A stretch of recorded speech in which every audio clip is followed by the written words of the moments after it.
Tim was supposed to be up to preach today, and he got called in for a funeral. As a funeral director, it happens, and so you go and roll with the punches, and so I'm substituting. I am the spare tire, the stepson, or the what do we call stepsister?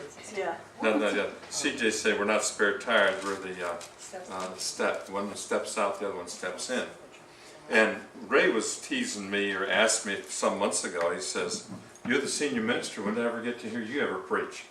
And this is the time, I ended up double heading. This couple Sundays ago, I ended up preaching 4 times that week. And this sermon I preached Monday night at our worship service over at Granville. And if you notice, I'm passing around this coin that's of interest. I am a coin collector, and I bought out a collection, and in that collection it was the 12 Caesars and 3 of the 5 good emperors. And from Julius Caesar on through Tiberius, he was the one that, the tribute coin, and Claudius, the one that drove the Jews out of Rome, and Nero, the one that says, "Paul, I appeal to Caesar," and also you get the days of Domitian and Vespasian, which was the days of the destruction of Jerusalem in 70 AD, and the book of Revelation. And you deal with the Nerva, Trajan, Hadrian, Marcus Aurelius, and Antonius Pius, those emperors of that time. And in that collection was some of these coins that were biblical coins of Herod Agrippa, Herod I, Herod Archelaus, Coponius, and various and sundry coins. I even got a Pontius Pilate coin. I didn't even know it was in the mix. And there was this neat coin, and there's several of them that are passed around. This one was one of the coins of the 3 wise men. I said, I never had wise men coins. And it happened that traditionally, you had 3 wise men. It was Caspar, Balthasar, and Melchior. And Caspar is sometimes called Gaspar in some translation. And he was from Bactria. You've heard the Bactrian camel. You got the double hump camel and the single hump camel. The Bactrian camel is the double hump camel. He was on a pack of Camel cigarettes.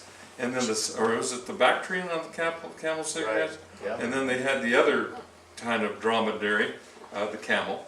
And so you had these particular, and these guys served, one of these kings, wise men, served under Aziz II, and Aziz II sent this man out to bring adoration to Jesus Christ. And I don't know if this coin happened to be in the money purse of these wise men, but these coins were in circulation at the time of Christ, from about 25 BC to about 6 AD. So these coins were in circulation at the time of Christ. They came from Bactria, where one of the wise men, the wise men from the east came, and Bactria is the east of. And so was this one of the coins in the purse of one of the wise men? I don't know. But to have a piece of history in your hand 2,000 years old to take us back to Bethlehem and to take us back to the wise men coming to adore the Christ child, I think that's kind of neat. That doesn't happen every Sunday, but it did this Sunday. But anyway, Silent Night is what we're talking about, the Silent Night. Jesus said, "If I am lifted up, I'll draw all men unto me." Now, this was Wally Bronner's Christmas store in Frankenmuth, Michigan. Frankenmuth was the beginning of the crosses, wasn't it, Glenn Koppel? The cross started in Frankenmuth, Michigan. That's right. This is where it all started. Mm-hmm. And then this Glenn Koppel and Highland Fairways have kind of got the thing all stirred up and going again. How many have ever been to the Christmas store in Frankenmuth, Michigan? Well, this morning we're going to go take in the Christmas store at Frankenmuth, Michigan. And we're going to go visit this store. You go in the front door, and before you ever get into the front door, there's something very, very interesting about Wally Bronner's Christmas store. It is open every day of the year, except I think it's closed one day. And you know what that day is? Christmas. I think Christmas Day is the only day it's closed. And it's where you can buy Christmas ornaments and Christmas trains and Christmas wreaths and Christmas trees and Christmas everything, Christmas lights, 24 hours a day, 7 days a week, 364 days a year. This store is as big or bigger than Sam's Club. I just timed it to walk from the entryway, just to walk to the back of the store, took me about, I'm thinking 25 minutes, just to walk. It's like a mall. It's one big old huge mall store. It took 25 minutes, and I mean that wasn't just stopping and looking at anything. That was just walking 25 minutes. And that's huge. But out front is what we call the old Silent Night Chapel that's over in Europe. I think it's over in Austria. And this chapel on the grounds has plaques of the hymn Silent Night in over 300 languages. And here is a small chapel, and that chapel is about half the size of this auditorium. It's a tiny little chapel, but it's still to be a complete replication of the Oberndorf's chapel that's there in Europe. And this is his commemoration. And so it's called the Silent Night Chapel in Michigan. We read in the book of Luke chapter 2, beginning in verse 1, in those days Caesar Augustus issued a decree that a census should be taken of the entire Roman world. This was the first census that took place when Quirinius was governor of Syria. And everyone went to his own town to register, so Joseph also went up from the town of Nazareth in Galilee to Judea, to Bethlehem, the town of David, because he belonged to the house and line of David. He went there to register with Mary, who was pledged to be married to him and was expecting a child, in Luke chapter 2, 1 through 5. We're going to talk about a silent night. A silent night and a Caesar's census. It was Augustus who spoke to the forum that one blustery day in Rome, Italy, and he harangues the men. He castigates the men. He blesses them out.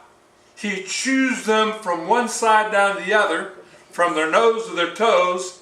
He really trashes them and gives some great trash talk to these guys. He first of all looked to the married men. How many married men do we have here today? Okay, you go all home. You don't count. How many single men do we have today? All right, you guys stay. You guys stay. Everybody else dismissed from the forum. Let's go. What shall I call you? Men? But you aren't fulfilling your duties of men. Shall I call you citizens? But for all your efforts, the city is perishing. Shall I call you Romans? But you are in the process of blotting out this name Roman altogether. What humanity would be left if all the rest of mankind should do what you're doing? You're committing murder by not fathering in the first place those who ought to be your descendants. So get out, get married, and have children. Andrew, Dan. You better get to work. Dan's not about to do. And I don't know, it was 17 years later that this issue, all the nation, all the peoples of the Roman Empire, they called it a taxation in Israel. Once David, as king, numbered the people through census to find out how strong he was. And it became where the death angel passed over and destroyed many, tens of thousands. And so for anybody to do a censusing since the days of David was no way, Jose, not going to happen. And so the Romans, in their wisdom, decided to call it a taxation. People hate to pay taxes. They don't like taxes. But guess what? It's a bitter pill to swallow, but a spoonful of sugar makes the medicine go down. And some people say, I don't like taxes, but there was this immigrant family that had just become U.S. citizens. He stood in his tax line and paid his taxes, and he turned to his wife and he says, Mama, cheap rent to live in a free country. That's the way he looked at it.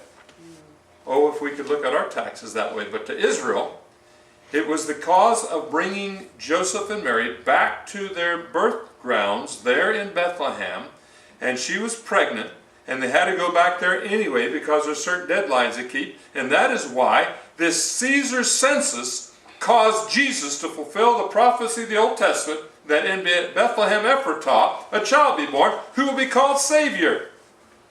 And it all began with a Caesar and his census.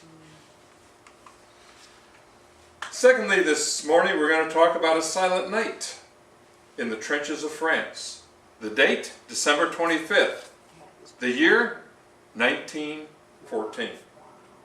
Here the German soldiers were lighting candles in their Christmas trees, and for some strange Christmas festival time, they're singing Silent Night in the trenches of France, in their old German way.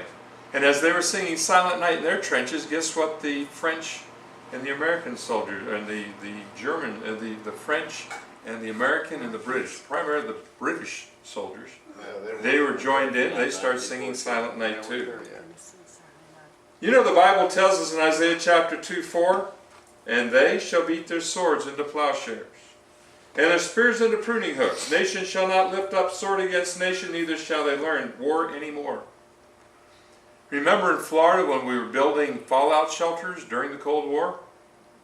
The people that were in the fallout shelter building business, you know what they got into after armistice and the Cold War simmered to state of Cold War?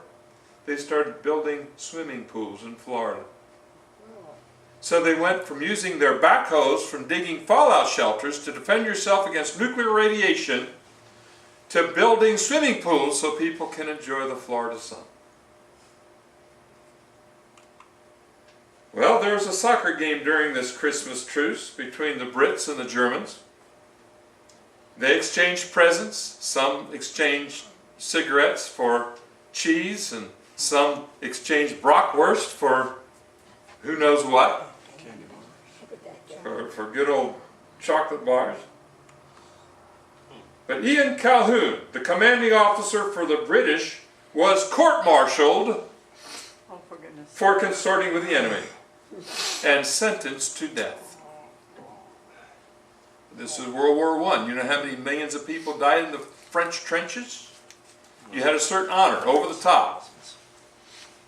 If you're not bold enough and brave enough to face the chattering of German machine guns, then you're a coward. And if you don't go for it, we're going to shoot you in the back as you run. But then, fortunately, King George V pardoned him during this Christmas truce. Third, we want to talk about a silent night. And this was about 4 or 5 years ago. This was in Haines City in all of Polk County. This was one of the biggest campaigns where we put up 9 billboards all over Polk County wishing everybody have a Merry, Merry Christmas. Now, I heard the news this morning. It got me a little bit angry. It was in Pennsylvania where we preached for 10 years. But it was an elementary school, and they're doing the Christmas Carol.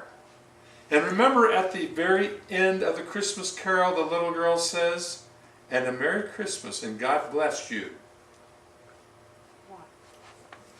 And because she said, "God bless you," 2 parents in the school complained to the administration, and the principal was being so very politically correct. You know, if it was our man Trump, he'd said, "Merry Christmas, and God bless America." He wouldn't even flinch. He does not worry about being politically correct. That's New Yorkers. You just got to understand New Yorkers. I was up doing revival in New York, and I knocked on a door, and the people told me they're Catholic and get the H off my porch. I knocked on another door and called on them, and I said, "We're having a revival meeting here at the Church of Christ, and I'd like to invite you to our revival meeting." And they says, "Get the H off my porch," and we're Catholic. And I knocked on another door, and they told me, "We're Catholic, get the H off my porch." So, I mean, I kind of got the hint that they're in New York, Troy, New York, that we're going to have a little bit of opposition to this revival meeting we're having down at the local church. But see, these New Yorkers are so very, very honest. You go down south, you go knock on a door. "Come on in, preacher. Come on in, Brother Marty. Come on, have a piece of apple pie and a cup of coffee." We came here, wonder where you are. "Oh, we'll be in church Sunday. We'll bring the kids and the grandkids and grandma and grandpa. I'll be there." and you get in your car and drive off. They have no intention of being in church that Sunday. They're lying to you, but they don't want to hurt your feelings. Now, what would you rather do, Dan? Have somebody say, get the H off your porch? We're not coming to church. Or the people say, here's a cup of coffee, here's a piece of apple pie. We have no intention of going to your church, but at the same time, we want to make you feel good as you're leaving the door, and we're smiling, waving, thinking, you see us so good. You liar. I know one person came, a preacher, a revival preacher, and they said, yeah, we'll be a good church. You know what the preacher called him? He said, you're lying. Hey, I'm not. You are too. The preacher called him a liar on the doorstep. We'll be in church. Yeah, liar. So you know what happened? They came to church, and they accepted the Lord, were baptized, and came to church ever since. Sometimes the liar works, and sometimes it don't work, but I'm just telling you what happens in the north, where people are brutally, we will hurt your feelings, truthful, and in the south, where people are so gentle that they don't want to hurt your feelings, and will lie and really hurt, they don't want to hurt your feelings. That's the difference in the north and the south, Dan. We say y'all down here, and they say yous guys and yuns up there, up north. Yuns, that's Pittsburgh. I'm from upstate New York. I'm from Long Island, and so I'm speaking from a Long Islander. I still say y'all. So Yuns. It was a silent night in Haines City when the King of Kings and Lord of Lords appeared. This was such a popular board that whenever the Bartow newspaper came into town and put, "The King is coming,"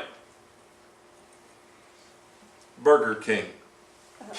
They have a little weekly mullet wrapper, Bartow, and they put this big headline, "The King is coming," Burger King.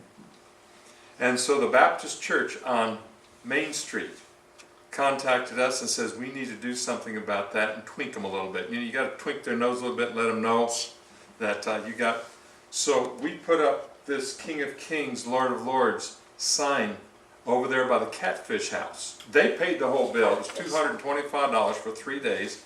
And I think over 67,000 people saw this billboard over there in Bartow Highway by the Catfish Restaurant. And it says, the King is coming soon, but he won't be flipping burgers. That's The Baptist Church of Bartow. Yeah, Rick, my wife says, do not in any way put the Northside Church name on that one. I don't claim it at all. The Bible tells us in Habakkuk chapter 2, verse 2 in the Living Bible, and the Lord said to me, write my answer on a billboard, large and clear so that anyone can read it at a glance and rush to tell others. The Silent Night in Polk County was at these various locations, here in North Lakeland, right across from the mall, over here in Auburndale where the Atheists put up one of their billboards, over here in Auburndale, over here in Haines City, over here by Cypress Gardens on the road going to Cypress Gardens, over here in Frostproof in Lake Wales. wow. And so then, and even on Interstate 4 over here coming on 33 exit coming off. You know how much it costs to do a billboard in Interstate 4? It ain't cheap. Wise men still seek him. You know how much it costs to get 2 camels from Ocala, truck down to Wauchula, and have a guy dressed like a wise man and do this particular billboard? I'm serious, Dan. When we went into doing it, it was quality stuff.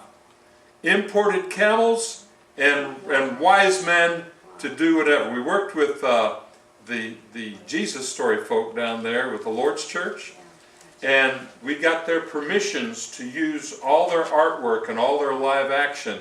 But everybody that appeared had to sign off on to be on part of a public thing. But wise men still seek him. This one was in Lake Wales, Florida. Winter Haven by Lake Rochelle. A Savior is born. He is Christ the Lord. Luke chapter 2, verse 11.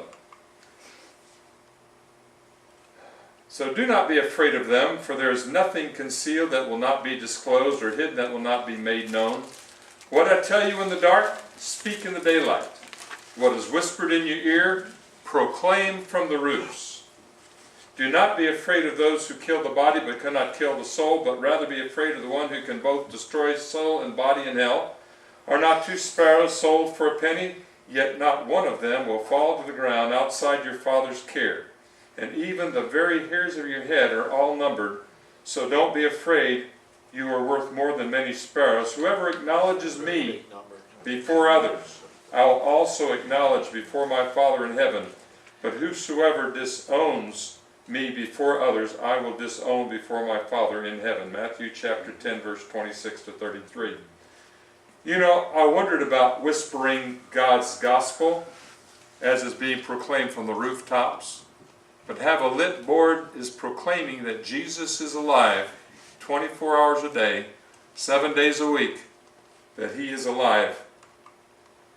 This was the board that was on Dundee Road. Worthy is the Lamb, Revelation chapter 5, verse 12.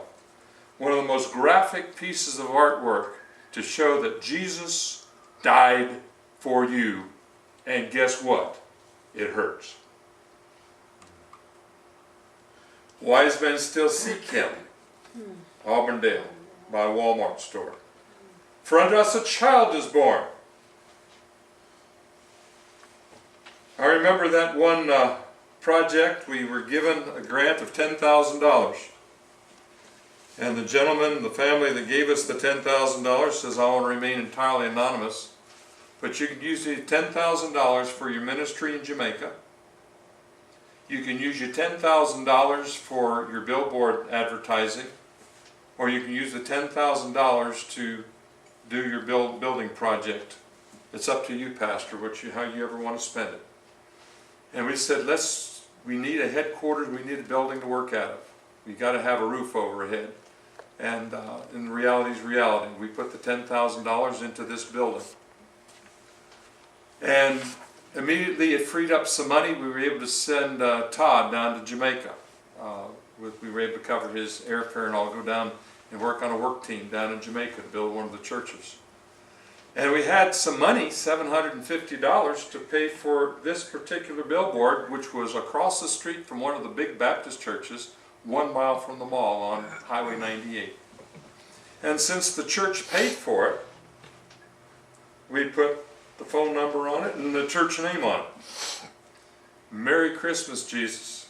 Can't do that every year, but boy, sure was fun while it lasted, wasn't it?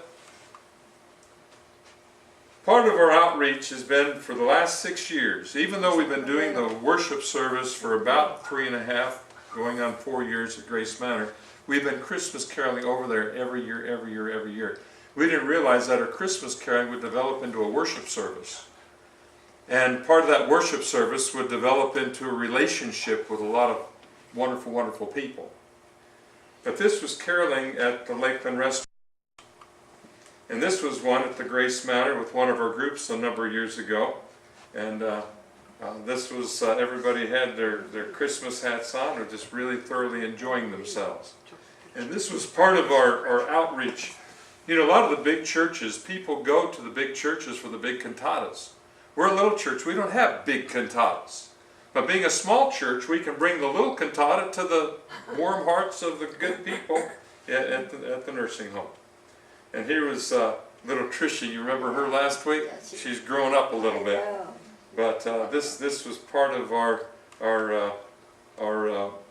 troubadours and all. This afternoon, 2:30 to 3:30, we're going to be singing at Grace Manor right across the street. We got spaghetti on the pot there, and those that want to stay, eat with us. If you can stay and sing with us, do it. If you can't stay, eat with us, and then go on home. That's all right. Tomorrow is a second opportunity. 2 months ago, we were asked to do the worship services over at Granville. It's the circular round nursing home that's right next to the Joker Marchant Stadium. There's Joker Marchant Stadium, then there's the round villa, and then Ron was at, what's the name of the one next Palm to it? Terrace. It's Palm now Terrace. Lakeland Nursing and Rehabilitation. Okay, they changed name. Okay, so Ron was right next door there. We sang over there a few years ago too at that rehab center. But we've never sang over here at this particular facility. But we are now, as far as we have contacts. Not only we have contacts, we've We've been called in to be their chaplain, do their Veterans Day services and some other various and sundry things. But and the neat thing too I want to share with you is I talked to the activity director at Grace Manor, and she says, I don't know how many we're having, we're planning to bring our van over with several folk whenever Tom's doing his concert. I talked to the other activity director from the other nursing home, we're planning to bring those people over to Northside. I mean, we've been working on this for 4 years to finally bring people to come for something happening over behind these doors. And so we shall hope to have some good things happening. I want to share our old history ends with the cross, and our new history begins with the resurrection of Jesus Christ. We wondered, what is history without his Jesus story? All our calendars cease with him, BC before Christ, and all calendars begin with him, AD Anno Domini, in the year of our Lord. About this time came Jesus, a wise man, if indeed it is appropriate to call him a man. This is from the writings of Flavius Josephus. He was a Jewish historian. He was a performer of paradoxical feats, a teacher of people who accepted the unusual with pleasure, and he went over many of the Jews and also many Greeks. He was the Christ. When Pilate, upon the accusation of the first men amongst us, condemned him to be crucified, those who had formerly loved him did not cease to follow him. For he appeared to them on the third day, living again, as the divine prophets foretold, along with a myriad of other marvelous things concerning him, and the tribe of the Christians, so named after him, has not disappeared to this day. Come to Jesus now. We're talking about a silent night, holy night. All is calm, all is bright. We saw the silent night in Frankenmuth, Michigan, and the impact that silent night had, and the crosses from that town that impacted Christianity from beyond. We saw the silent night in the trenches of World War I, where these guys were even risking their lives to play a soccer game with the enemy for Christmas Day. But then we see God's grace in protecting those that say, okay, we're going to call a peace truce, at least for one day, and then we're going to go back to shooting at each other again. And then we saw the silent night as God blessed a campaign 5 years ago, as we put Christmas billboards all over the county. And guess what? Church attendance was up that year. And that was good. But this is the time that remember that Jesus is the reason for the season. Brother Glenn.